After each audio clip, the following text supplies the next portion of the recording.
এই রাজ্যে কোনোদিন দুর্নীতি বন্ধ হতে পারে। প্রতিটা ঘটনাকে কেন্দ্র করে দেখুন।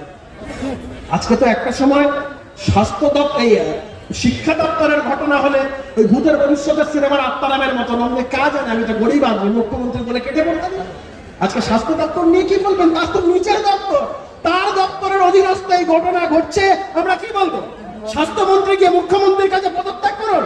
কোন লজ্জায় মুখ্যমন্ত্রী মুখ লোকাবে? কোন লজ্জায় মুখ্যমন্ত্রী আগামী দিন পশ্চিমবঙ্গের মানুষের কাছে নিজের মুখ দেখাবেন? মুখ্যমন্ত্রী মনে রাখবে, চিরদিন কারুর সমান চায় না। আজকে 34 বছরের সিপিএম এর শাসন ব্যবস্থা আমরা পশ্চিমবঙ্গে দেখেছি, বর্তমানে সিপিএম এর অবস্থা দেখুন।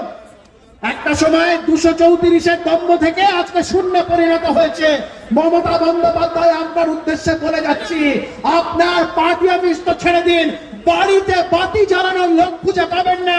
জেনে নেই রাজ্য থেকে বাংলার মানুষ আপনাকে ছুঁড়ে ফেলে দেবে। আর শুধুমাত্র গরিব মানুষকে গিনিপিগ বানানোর আপনার যে মানসিক, এই যে চুরি জচ্চুরি করবো, এক্সপেরিমেন্ট কার উপরে করবো? রাজ্যের গরিব মানুষগুলো।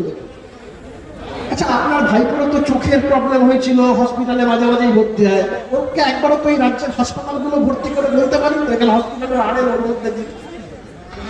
আপনার যখন মেদিনীপুরে নন্দীগ্রামে নির্বাচনের সময় যখন আপনার পায়ে লাগলো, আপনি সোজা গাড়ি নিয়ে কলকাতায় চলে এলেন।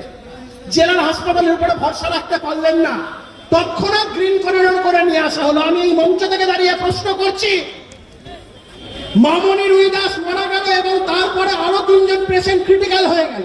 সেই 3 জন ক্রিটিক্যাল পেশেন্টের 3 দিন কেন লাগলো গ্রিন করিডোর করে নিয়ে আসতে?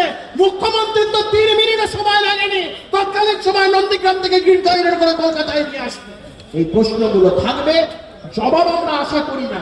এই প্রশ্নের জবাব, এই সদুত্তর আমরা সবকিছু পাবো এই চোর মুখ্যমন্ত্রীকে জেলে পাঠিয়ে, তার গোটা চোর পরিবারকে জেলে পাঠিয়ে।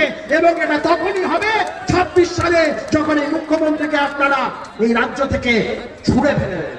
আমি এই মঞ্চ থেকে দাঁড়িয়ে অন্যান্য রাজনৈতিক দলগুলোর উদ্দেশ্যে প্রশ্ন করছি, ইন্ডিয়া জোটের মঞ্চে যারা মুখ্যমন্ত্রীর সাথে একসাথে পাশে বসে কফিতে বিস্কুট ডুবিয়ে হাসতে হাসতে একসাথে হাতে হাত ধরে, আমার হাত দুটি তুমি ধরে নিয়ে চলো হে সরকার, আমি তো কত চিনি না, যারা করেছিলেন, আজকে মুখ্যমন্ত্রীর বিরুদ্ধে তারা আওয়াজ তুলছেন না কেন?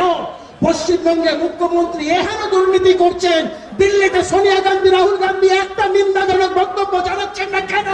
মুখ্যমন্ত্রীর বিরুদ্ধে প্রকাশ করার কথা বলছেন না কেন? এই রাজ্যে দাঁড়িয়ে তৃণমূলের বিরুদ্ধে মেকি বিরোধিতা করবে, আর ওদিকে সোনিয়া গান্ধী, রাহুল গান্ধী মুখ্যমন্ত্রীর পিঠ চাপড়াবে, প্রকাশ করার মুখ্যমন্ত্রীর পিঠ চাপড়াবে।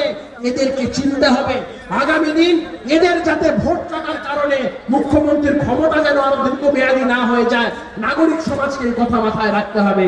এই কয়েকটি কথা বলে পশ্চিমবঙ্গের নাগরিক সমাজকে বলবো, সমস্ত নীতি, আদর্শ, রাজনৈতিক রং, পতাকার রং সবকিছু ভুলে গিয়ে নাগরিক সমাজকে এই রাস্তায় নামতে হবে, পথে নামতে হবে। কোনো দল থাকবে না, কোনো মত থাকবে না, সেখানে একটাই দাবি থাকবে, দফা 1, দাবি 1, মমতার পদত্যাগ। এটাই আমাদের আগামী দিনের স্লোগান। সবাই ভালো থাকবেন, সবাই সুস্থ থাকবেন। ভারত মাতা কি জয়।